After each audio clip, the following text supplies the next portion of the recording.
So thanks again to everyone joining me today for Open Minds, Open Hearts. Today is session 9. So we're going to be talking about mindfulness of body, feelings, mind, and teachings. And this is inspired by some traditional Buddhist teachings called the Saw-ti-paw-tah-nahs, which I'll share with you kind of what that is and how that's applicable to us in the modern world. But I think you'll find it interesting as we think about mindfulness in kind of these 4 buckets. So more to come on that. It's been a few weeks. It's been 3 weeks since I spoke to you guys last. So if you missed the last session, we talked about inner dialogue and tapping into our inner wisdom. And so that's up on YouTube. We did a guided meditation kind of going into the heart space of our inner knowing, kind of this metaphor of the garden of the heart and cultivating our hearts and in the inner wisdom that lies there. So, and I did share a new poem in that one. I have a new poem today, so that's certainly become a theme now. So stay tuned for that at the end. Also, some news. I got my mindfulness certification, meditation mindfulness certification last week. So I'm very excited to share that with you. When I started this journey at the beginning of June, I told you guys I had just started in this program. And so there was readings and teachings that were part of that program. The teaching being this session that we're in now and some of the past sessions. And so I just wanted to thank all you guys that are here tonight and everybody that has joined these Open Minds, Open Hearts sessions. Not only have you helped me get this certification that can also go and help more people, but it's also helped me individually. Teaching these courses has helped me be a better student, ultimately becoming a better teacher, because it's kind of this cycle of, right, we're always a student, right? And so the more we keep learning and the more we share with others and serve others, we're then getting that learning back. So that's been a powerful journey. It's basically been my saving grace through COVID and an election year and all sorts of craziness in our world. So I thank you guys for that. So yeah, as always, these are always free sessions. If you'd like to leave a donation via PayPal or Venmo, feel free to do so. My info is on my email list. For folks that aren't on the email list, feel free to email me at dustin@openmindsopenhearts.org. I'd be happy to get you on the list, whether it's friends, family. I think we could all use a little more meditation and mindfulness. So especially with the election coming up, dare I say it, but yes, it is. It's on our minds. I will end promptly at 6 because there is a debate. But enough about that. Let's dive into our internal world, the world of mindfulness. So I'm going to share my screen and we'll go ahead and get started. Okay, great. So yeah, and actually, oops. I'm sorry, that's the wrong one. Here we are. This is what I wanted to share. Session 9, mindfulness of body, feelings, mind, and teachings. So I won't go long in the intro here, but just to say that this is inspired by some teachings by the Buddha called the Satipatthana, which is essentially the foundations of mindfulness.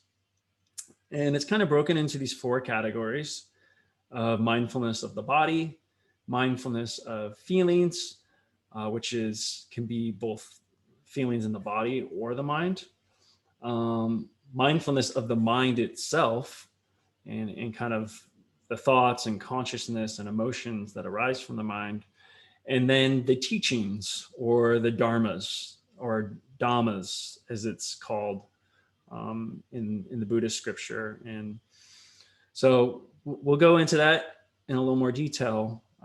But I think what you'll find is this system of mindfulness, it really is a powerful system. And it's something that I've been practicing in my own practice. And I can say it really kind of helps round out not just your meditation practice, but practicing mindfulness throughout your day. When you're at work, when you're doing the dishes, or working with the kids, or anything in your daily life, to kind of bring your mindfulness of body, feelings, mind, and emotions, and then some of these kind of virtues or teachings that help direct you in your life. Today I'm going to talk about Buddhist inspired teachings, but perhaps there are Christian or Baha'i or Judaic teachings that inspire you, whatever religion or background, or perhaps it's Rumi. It's one of my favorite spiritual guides. I really want you to kind of go beyond the traditional idea of what the teachings are, and think about what inspires and guides you. So with that, we'll set an intention, we'll read some inspired writings, talk a little bit about the mindfulness of Satipatthana, and then I'll lead you in a body scan meditation where we'll kind of put the pieces together. So let's go ahead and start with an intention. So just think about what your intention is for this session today on mindfulness. It could be to become more mindful in my day-to-day life.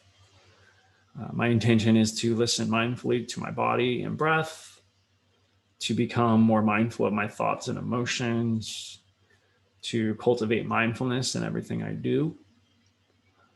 So go ahead and take a minute to reflect on your intention for today's session, cultivating mindfulness of body, feelings, mind, teachings.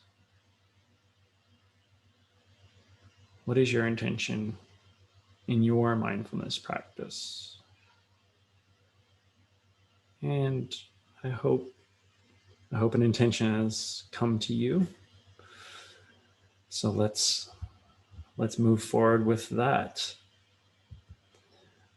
So inspiration.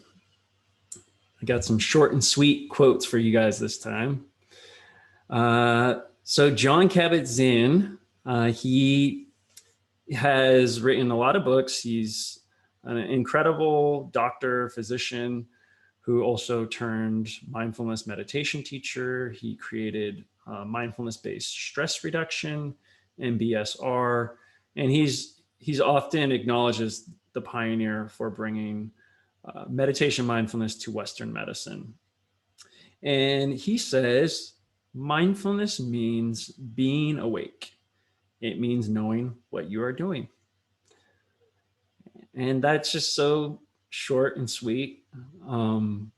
But at the same time, it's very easy to not know what we're doing, right? Like it's very easy to go into automatic pilot mode. Especially with mundane tasks like driving or doing the dishes, or important moments, right? Like connecting with friends or family. Like how often are we in a conversation with somebody, but we're half paying attention and not really present in the moment, right? How often are we at work kind of like just daydreaming and not really focusing on the task at hand? So being fully present in the moment is really what mindfulness is all about, knowing what we're doing. Tara Brach, another mindfulness teacher and extraordinary guide. She says, there is something wonderfully bold and liberating about saying yes to our entire imperfect and messy life. And I love that, especially in my own life with some of the challenges I've had around work and just the challenges that our society has in general right now. Just saying yes to the imperfectness of it all and the messiness of it all, and there's a non-judgment there. It's so easy for us to judge and have aversion, have dislike towards what's happening in our lives. And there's a liberation in saying, I accept this. I accept this imperfect work situation. I accept this imperfect COVID-19 situation. I may be doing things to improve my situation, improve my pleasantness rather than unpleasantness. But ultimately, I'm surrendering to what I cannot change and changing what I can. And I think that is liberating. And then finally, Thich Nhat Hanh, another luminary in the meditation mindfulness space, says, live the actual moment. Only this actual moment is life. Live the actual moment. Only this actual moment is life. So simple, so profound. This moment is life. The past, the future, all projections of the mind. This moment, being here right now, is the only moment we have. And that is the definition of mindfulness. You just cannot say that any better. So that's kind of a maybe poetic interpretation. Now I'd like to share with you a system of mindfulness, something that the Buddha developed, known as the Satipatthana. It's a Pali word, which was the language of the Buddha, which means foundation of mindfulness. And so there's these 4 areas that the Buddha described as we cultivate this mindfulness practice.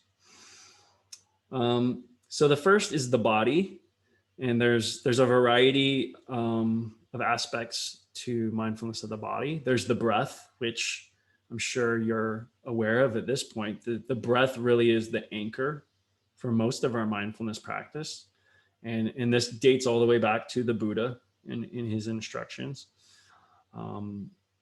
So the breath is really kind of where we start in this practice, coming back to the breath. There is the postures. So that is, sitting up straight. It could be more elaborate lotus pose postures. I think for our purposes, it's really just about sitting up straight and being able to breathe freely. You could always do a mudra and kind of, your palm facing up. But really, for our purposes, it's really about just how we sit and sitting relaxed but alert. There's activities in the body, being mindful of the digestive system and the heart beating, the muscles, all these different activities in the body, just starting to bring some mindfulness to what often happens automatically. Breaking down anatomical parts, which we're going to do that in our body scan meditation. We're going to kind of break down the different parts of the body. And the 4 elements, so earth, wind, water, fire, those elements also appear in the body. So we can use that as a contemplation as well. Like, for example, bones represent earth or kind of mineral, while the blood may represent water. The breath may represent air, for example.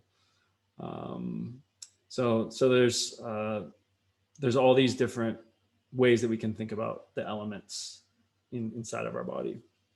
And then the last one is mortality. And this is the one that people kind of get hung up on. We're not going to meditate over dead corpses as they have done in the Buddhist tradition. But I think the idea there is getting comfortable with the body that's decaying, the body that has deceased, not shunning it, not judging it, but just kind of being aware that this is going to happen to all of us at some point. And it's not pleasant, perhaps, but it is what it is. And it is part of the transient, impermanent nature of life. So kind of coming to terms and being okay with that. There's feelings. So this is a little different than emotions. This is kind of talking more about pleasant, unpleasant, or neutral feelings that may arise. So the feeling is kind of the precursor to emotion, which we'll get into in a sec. But then there's kind of these worldly feelings of the flesh and material world versus unworldly, which is more like the spiritual plane. So there's the mind, and there's a variety of kind of unwholesome states, lust, anger, delusion. And then there's these higher states of unsurpassable concentration, liberation. So we'll get into some of that as well. And then finally, there's the teachings. And there's a variety of teachings that kind of fall into what's called the Dhammas or Dharmas. We're going to just talk about Four Noble Truths today, but these are a few others I encourage you to check out as there's a lot of wisdom behind all of these teachings. But so the mindfulness of the body. So, I kind of talked to you guys about breathing and bodily postures. That's pretty clear. Talked about some of these different ones. So I think when we talk about purposes of contemplating the body, we're trying to develop detachment towards the body, right? With non-judgmental awareness. It's very easy for us to judge the condition of our body. If we have an ailment or a sickness, perhaps we have a lot of negative emotion around that. If we don't look the way that we want to look, we may have built up some destructive narratives around that. So this is really about just being okay and accepting the body for what it is. And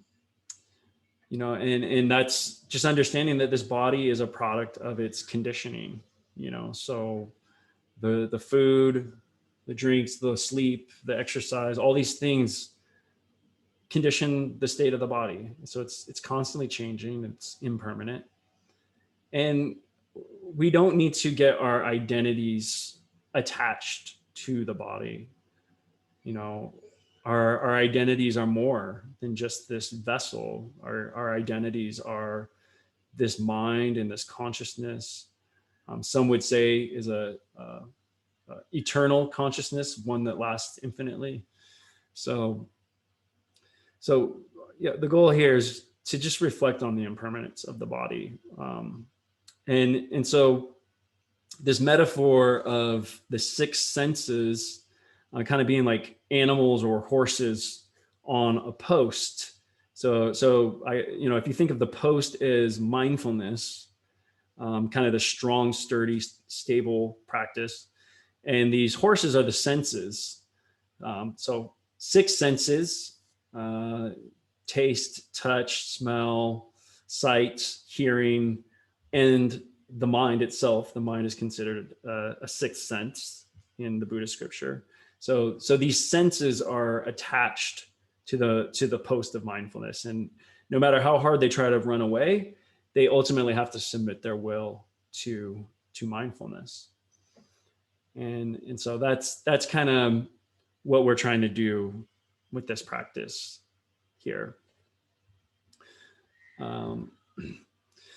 mindfulness of feeling. So like I said, pleasant, unpleasant, neutral, just noticing when they arise and when they pass away is really the practice here.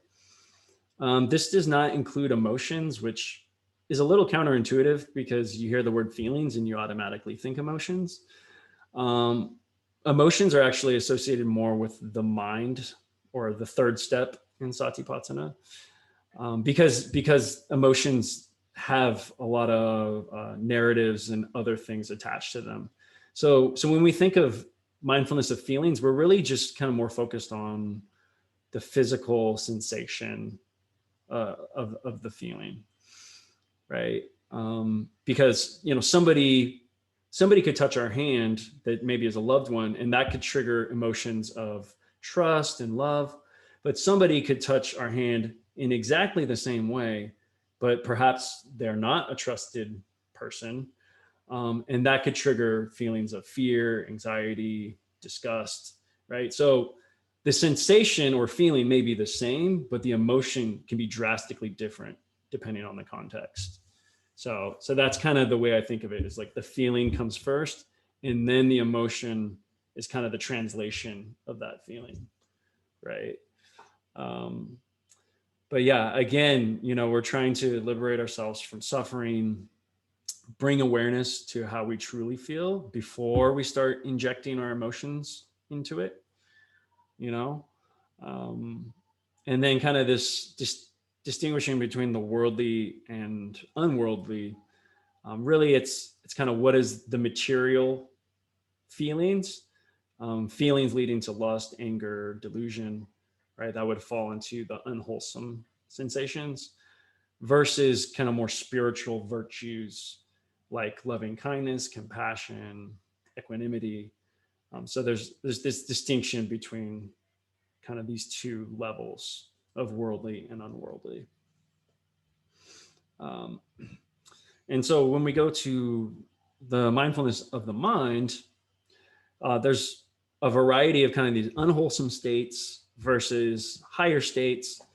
Um, I know there's a lot on this on this slide, so I'll send it to you guys after so that you can read it afterwards. But in short, kind of these 5 unwholesome states: lust, anger, delusion; contracted, which is like sloth and torpor; distracted, which is often pursuing sensual pleasures. These kind of can distract the mind, can lead us astray. And that's not to say that these, it's not to make a judgment like, oh, these are unwholesome states, so you're unwholesome if you have these feelings or emotions. It's not to say that at all, but rather to just note when these unwholesome states arise, and know that they potentially can be blockers to us achieving higher states of mindfulness. So I think that's the distinction. Is it's not to say you're bad if you have these feelings. We all experience sexual desire, anger, delusion. We all have these emotions, and these are normal emotions to have. It's just bringing more mindfulness to them when they arise, and when they pass away. And so that kind of gets us into those higher states of mind. So the great state of mind is kind of a calm mind, what we're cultivating here in meditation practice. An unsurpassable mind is a fully awakened mind, starting to go into that state of nirvana. Concentrated, samahita, sorry about the pronunciation, but samahita or samadhi is kind of that fully present in the moment mind. And then the liberated mind, kind of similar to unsurpassable. It's kind of this fully enlightened being state, which, I don't think any of us have gotten there, but it's something to kind of work towards, and it is available to us. So, and this metaphor of looking into a mirror, if we think of our mind as a mirror, And mindfulness is kind of this ability to just put a mirror to our present condition, right? Like a clean glass mirror, it's not clouded, it's not jaded, it's not filtered with any narratives. It's a clear mirror that we're putting up to our present condition.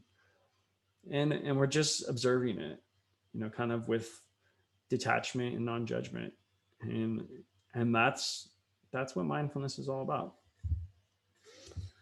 And then finally, on the teachings or dhammas, also known as dharmas, the Four Noble Truths is probably one of the richest foundational teachings in the Buddhist scriptures. So I'm sure maybe some of you are familiar with it. So the first one is dukkha, which is suffering, or dis-ease, that we're all kind of in this state of dis-ease or suffering. And so the second noble truth is that this suffering or dukkha arises from craving, desire, and attachment, right? So it's through our attachment to things, to objects, to mental states, to people. It's that attachment that often causes the suffering. And the end of suffering can be attained through the letting go of our cravings and attachments. So, that's why this idea of surrendering to what we cannot change, changing what we can, but surrendering to what we cannot change. There's a real profound wisdom in that. And so the third noble truth reflects on that. And then finally, the fourth noble truth is that there is a way out of suffering or dukkha. Now in Buddhism, that is the Eightfold Path, the Noble Eightfold Path. We actually talked about that in our last session 8. But this is where for you guys, I'd like you to kind of expand your idea of what your eightfold path might be, if you're not Buddhist, and part of a different religion or not religious at all, are there other teachings that you follow or ethics or morals that help guide you? Because really that's the essence of the dharmas or dhammas. And I think this image of Thich Nhat Hanh, there's actually a link to a video where he talks about kind of how he interprets the Four Noble Truths, and it's very enlightening. But basically he says, the first truth is that there is ill being or suffering, that the making of ill being is through attachment, that we can find well-being in our lives by non-attachment, and we find that non-attachment through a path of well-being. So I love how he just he simplified something that was already simple and profound. He simplified it even more.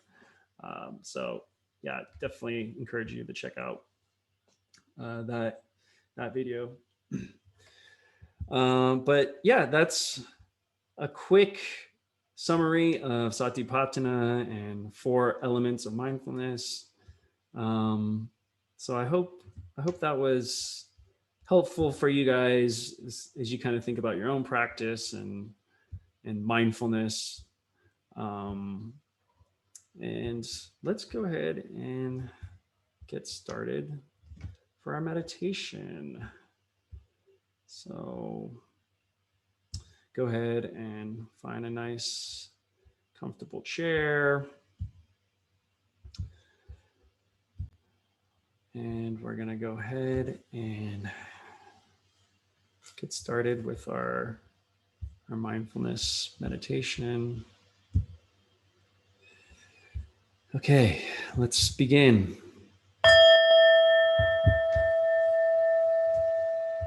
And go ahead and find a nice, easy seat, preferably with some back support. If you're on the ground, get nice and comfortable for about a 20-minute meditation. And today we are going to do a body scan meditation.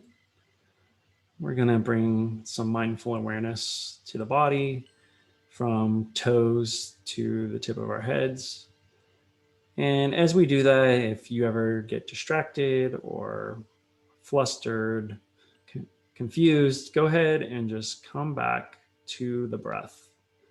The breath is our anchor as we reflect on the body today. And as we do the body scan, please be mindful of pleasant, unpleasant, or neutral feelings that may arise for you as well. And just noting those feelings without going into too much judgment or narratives attached to certain parts of the body. We're just going to bring some mindful awareness as we contemplate the body today. So let's go ahead and get started with the feet, with our toes, the bottoms of our feet, the flesh, the bones, the tendons. Just bringing some mindful awareness to our feet and our toes. And as we go through the practice, let's also reflect on our thankfulness and gratitude towards our body, towards our feet and our toes. The gratitude elevates our body scan practice by giving thanks to the stability that the feet provide, the ability to move throughout the world, to walk, run, and dance. Just giving thanks to our feet, our toes. Just aware of any pleasant or unpleasant feelings. And just being okay, no judgments.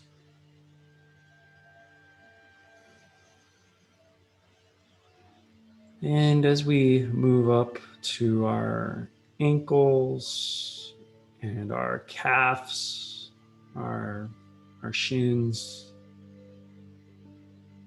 bring an awareness to the lower parts of our leg, to the skin, muscles, bones. The bones that give us strength and stability, the muscles that provide us with movement, the skin that protects all of these important aspects of the body. Really giving thanks and praise for our lower legs.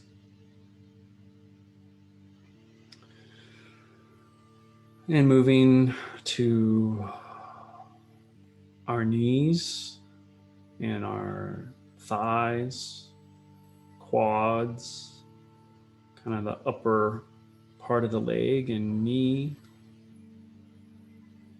So much strength, balance, movement provided in these parts of the body. Just bring an awareness to how we feel in our legs right now, without judgment, just noting the arising or passing of different sensations.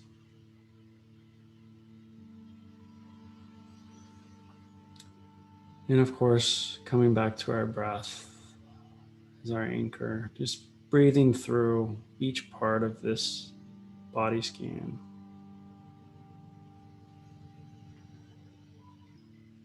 Breathing through and just giving thanks to our legs.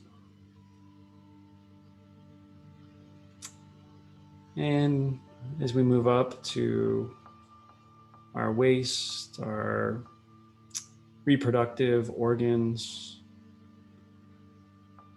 giving thanks and praise for this part of our body without judgment or shame or guilt. Really just accepting the reproductive organs without attachment, without desire. Just acknowledging their presence, acknowledging their power to provide pleasure, to provide new life. Such a powerful part of the body as we give thanks to the reproductive organs.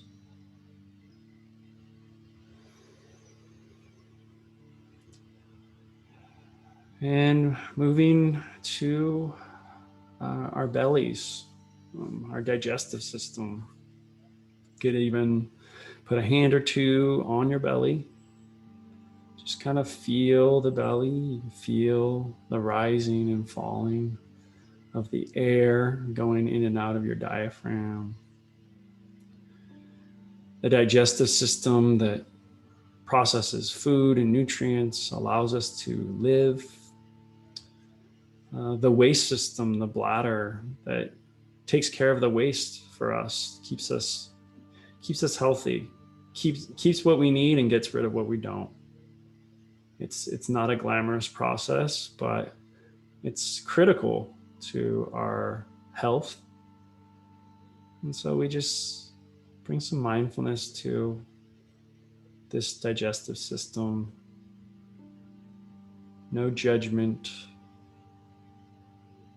just gratitude for this digestive system.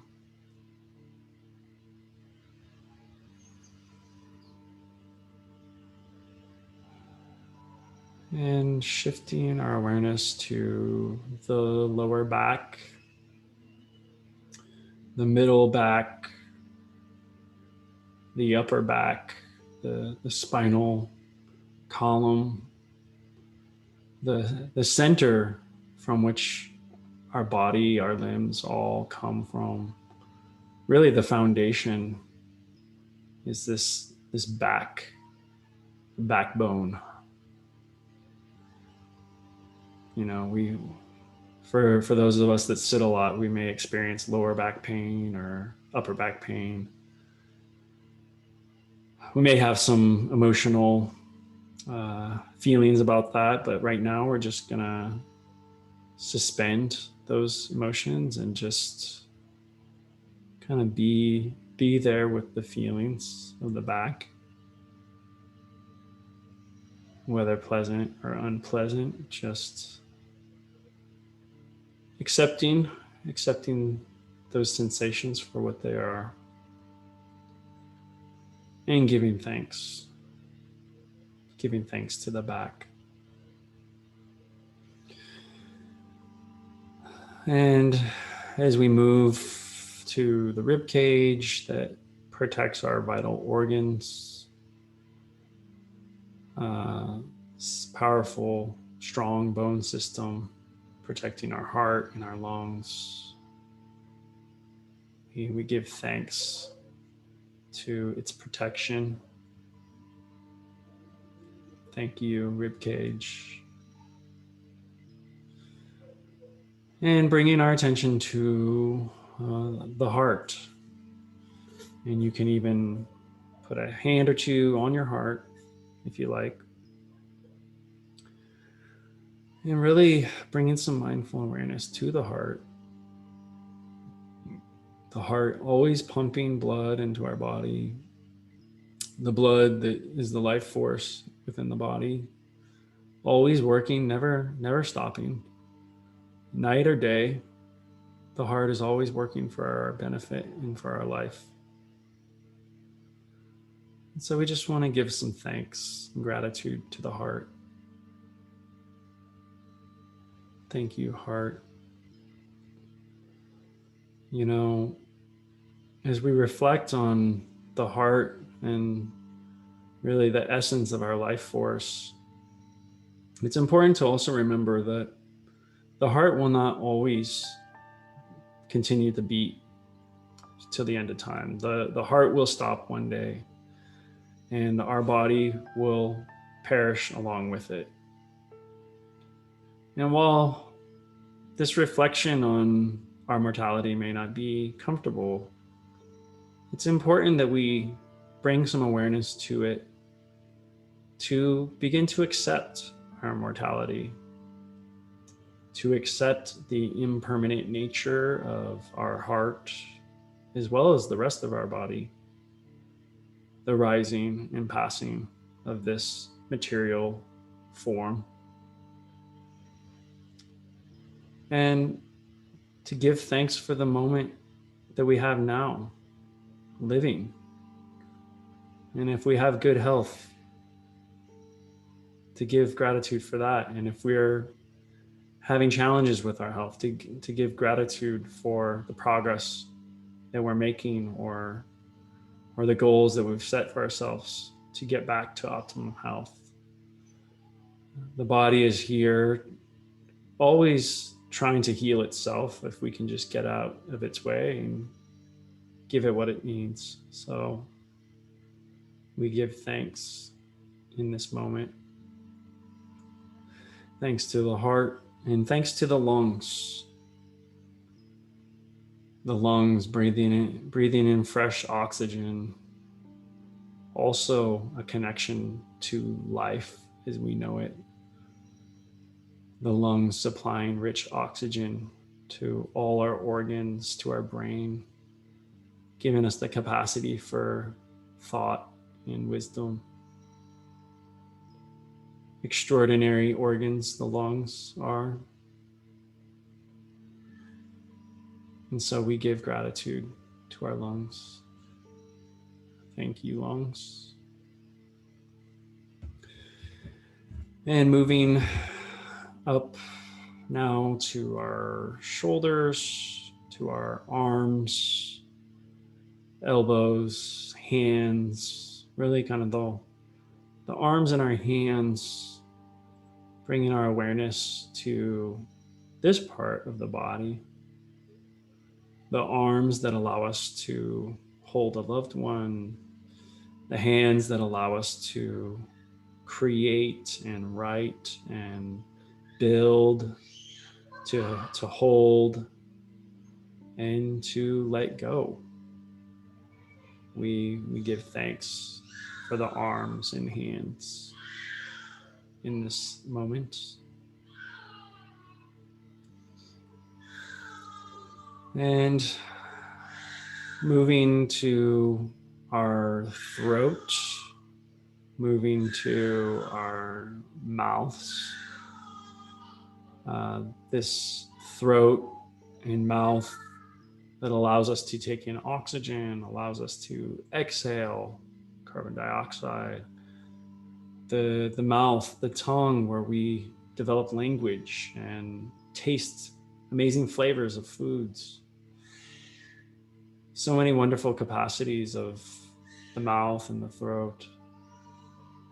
And so we give thanks to the mouth and the throat at this time.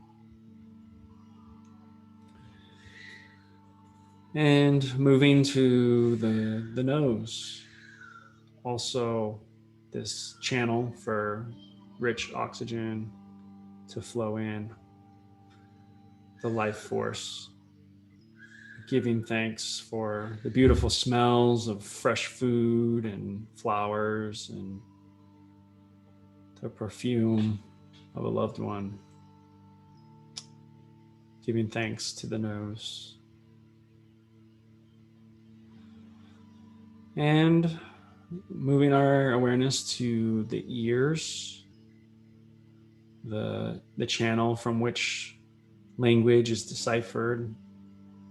The sounds of bird songs and ocean waves are received and calm us down. These ears, such powerful tools. We give thanks to the ability to hear and to use our ears. Thank you, ears. And to the eyes, we bring our awareness to these incredible eyes that take in the light of the world, the darkness, the color, the visions of beauty, of seeing a loved one, all the different colors of flowers and plants and trees and nature that bring us so much joy and peace. Thanks to our eyes.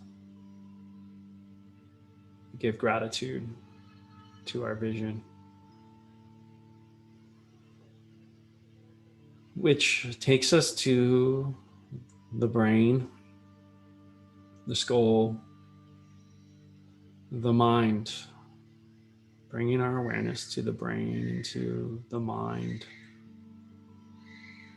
This incredible organ, the brain, with the capacity for reasoning and logic, but also our instincts, our emotions. The left and right parts of the brain all come together to make us human. And there's this mysterious element of the mind, the non-physical, spiritual, unworldly part of the mind, the consciousness, some say exists for eternity. But we know it is a mysterious thing, the consciousness of the mind. But within it, we unravel the mysteries and insights of the world inside of ourselves and around us. So we give thanks and praise to the mind and to the brain.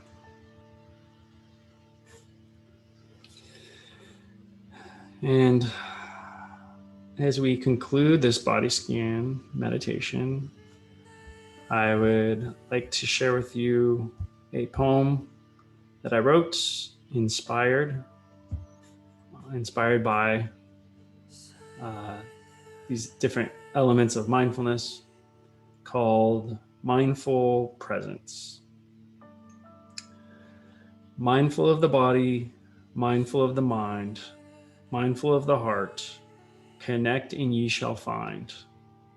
Find mindful presence, fully present in the moment, past and future, not your essence.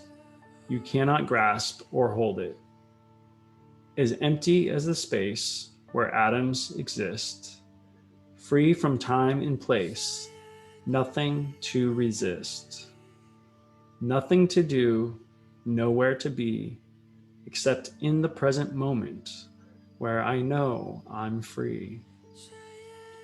Mindful of the teachings, the Dharma and the lessons. Through deeds I am seeking, where virtue is made mention. Whether on the noble path or in the streets of Babylon, I will be free from wrath through my practice made strong. Mindfulness connected, follow the Satipatthana, consciousness collected in the nirvana of the jhanas. Suspend your judgment, see beyond your biased lens. To see life is abundant, while enemies turn to friends. Reframing this fable, my misguided fiction, mind is still and stable, free from thought addiction. Eyes new like a child, seen with beginner's mind. Hate and fear are exiled where mindful presence shines. Mindful of the body, mindful of the mind, mindful of the heart, connect and ye shall find.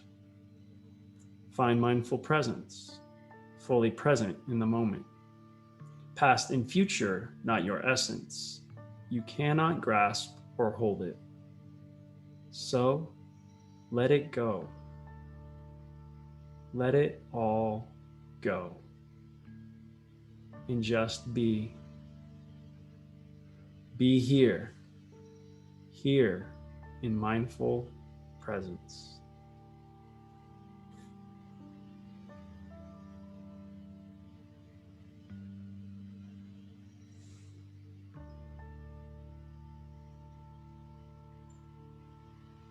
Namaste.